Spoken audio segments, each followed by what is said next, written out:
نحمده ونصلي على رسوله الكريم أما بعد فأعوذ بالله من الشيطان الرجيم بسم الله الرحمن الرحيم اقرأ القرآن فإنه يأتي يوم القيامة شافعا لأصحاب অন্য এক হাদিসের মধ্যে বলা হয়েছে লা মিন্না মান লাম ইয়াতাগান্না বিল কুরআন।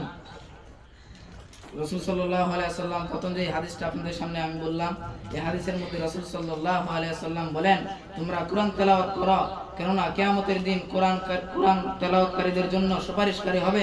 এবং দ্বিতীয় হাদিসের মধ্যে বলা হয়েছে যে ব্যক্তি কোরআন শরীফ সুন্দরভাবে তেলাওয়াত করে না, সে হাসরের ময়দানে সে আমার অনুসারী নয়।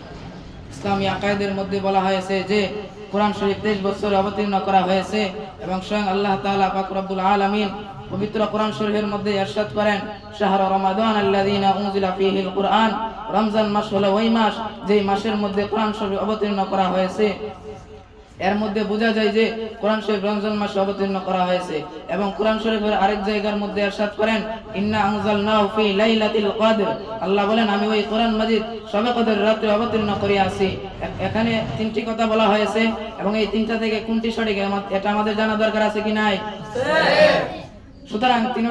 সুতরাং তিনটি কথাই সঠিক। কথা হলো এই যে কোরআন শরীফ দুইবার অবতীর্ণ করা হয়েছে। প্রথমত সম্পূর্ণ কোরআন শরীফ লাউহে মাহফুজ থেকে একেবারে দুনিয়ার আকাশে অবতীর্ণ করা হয়েছে। দ্বিতীয়ত সময়ে সময়ে প্রয়োজন অল্প অল্প করিয়া দুনিয়ায় অবতীর্ণ করা হয়েছে। আর এই কোরআন শরীফের দুই আয়াতের উদ্দেশ্য হলো প্রথম অবতীর্ণ হওয়া, অর্থাৎ রমজান মাসে অবতীর্ণ হয়েছে এবং যে রমজান মাসে যেই রাত্রে অবতীর্ণ করা হয়েছে সেই রাত্রে শবে কদর ছিল, সেই শবে কদরের রাত্রে অবতীর্ণ করা হয়েছিল। আর 23 বছর অবতীর্ণের দ্বারা উদ্দেশ্য হলো দুনিয়ার আকাশ থেকে রাসূল সাল্লাল্লাহু আলাইহি ওয়াসাল্লামের উপরে 23 বছর অবতীর্ণ করা হয়েছে। তাহলে এই তিনটি কথা পরিষ্কারভাবে প্রমাণ হয়ে গেল যে তিনটি কথাই সঠিক।